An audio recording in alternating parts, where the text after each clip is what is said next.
United are not done. Not even close. Because while everyone's still buzzing about Santos and Tielemans, there's a third midfielder being lined up right now behind the scenes.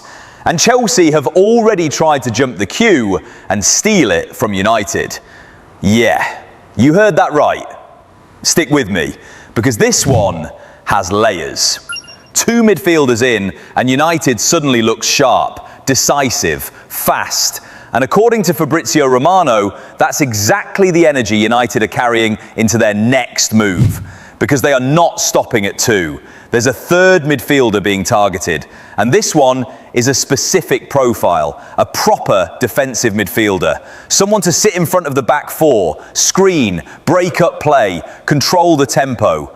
The engine room piece United have needed for a while now. The name being talked about internally? Manu Kone, Roma's French international, 23 years old, 18 caps for France, and coming off a World Cup where he actually forced his way into a starting role. Romano says United have already made contact with his camp, not just interest, actual phone contact with his agents, and apparently the relationship is a strong one, positive, encouraging.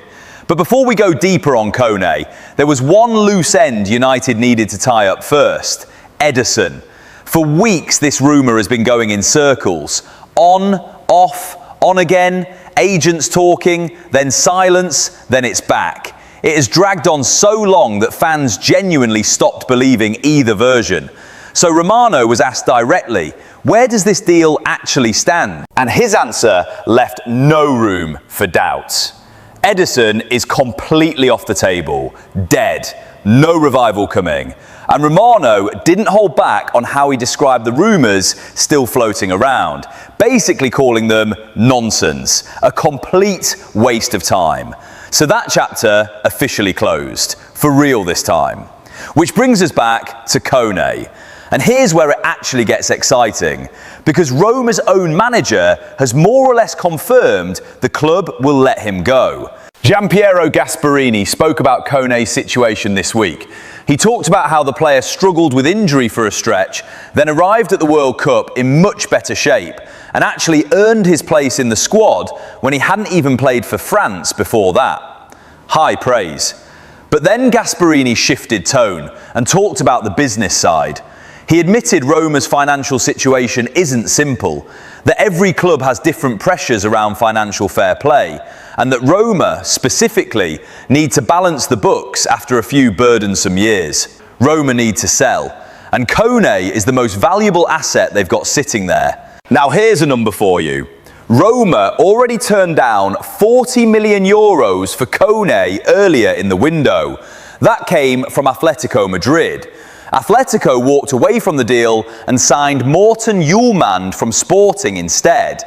So Roma's stance has actually hardened since then. They're now believed to be holding out for around 60 million euros. That's roughly 51 million pounds. Stack that on top of Santos and Tielemans, and United's midfield spend this summer edges toward 136 million pounds for 3 engine room players. Given the insane fees flying around the rest of the league this summer, that's actually smart business, if it lands. Because here's the twist nobody saw coming: Chelsea. Reports have emerged that Chelsea are in talks of their own for Kone, a genuine hijack threat, not just noise. Chelsea have been one of the most aggressive clubs in the market all summer, chasing multiple midfield names at once. And if their focus tightens fully onto Kone, United could find themselves in a straight fight for a player they thought they had the inside track on. And that changes everything. Because United's approach so far has been patient, deliberate. Get the platform pieces in first, Santos, Tielemans, then take their time deciding on the DM. That works fine when nobody else is circling. It becomes a problem fast when a rival with serious spending power suddenly wants the same man. So the question becomes, do United speed up? Do they make a formal move now, before Chelsea can push further? Romano's own words suggest United are still in an evaluation phase, working out exactly who their preferred defensive midfielder actually is. which is smart in theory, but timing in this market can be everything. Now, let's step away from the midfield saga for a second, because there's another story developing at Old Trafford, and this one involves a name every single United fan has an opinion on: Marcus Rashford. Quick recap for anyone who lost track. Rashford spent last season on loan at Barcelona. He was part of a La Liga winning squad, performed well enough that most people assumed the move would become permanent. It didn't happen. Barcelona chose not to trigger their £26 million buy option. And it's not hard to see why they moved on. Barcelona have already brought in Anthony Gordon from Newcastle, and they're closing in on a deal for Borussia Dortmund winger Karim Adeyemi. Two new wide options. Rashford's path back to the club he dreamed of returning to effectively shut. So where does that leave him? Back in Manchester, reintegrating into Michael Carrick's plans for next season, whether either side particularly wants that or not. But now a new suitor has entered the picture, Fenerbahce, and here's the detail that makes this one genuinely interesting. Fenerbahce have already completed a deal for Mason Greenwood, signing him from Marseille, Rashford's old strike partner. The Turkish club are reportedly targeting a full reunion, Greenwood and Rashford together again, this time in Istanbul. Reports out of Turkey say Fenerbahce's football director flew directly from finalising the Greenwood deal in Marseille to Manchester for talks. Official negotiations with United are said to be starting soon. And once there's an agreement in principle with the club, conversations with Rashford himself, currently still involved with England at the World Cup, are expected to move quickly.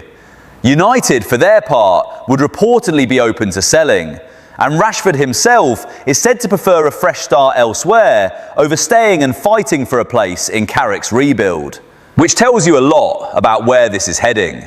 So let's zoom out. Because right now, United are running two completely different transfer stories at the same time. In midfield, a club building with real purpose. Santos and Tielemans already in, Kone next, groundwork already laid, a price already floating. But Chelsea lurking, ready to turn a quiet negotiation into a bidding war if United don't move with intent. And out on the wing, a story reaching its final act. Barcelona gone, Fenerbahce circling with a familiar face waiting on the other side. Rashford's United chapter closer to closing than it's been in years. Two deals, both moving, both capable of shaping the entire feel of this United squad heading into next season. So here's what I want to know from you. If Chelsea push harder on Kone, do United still get their man? Do they need to move faster than they have been? And on Rashford, is this actually the right time to let him go? Or are United about to sell a player they'll regret losing?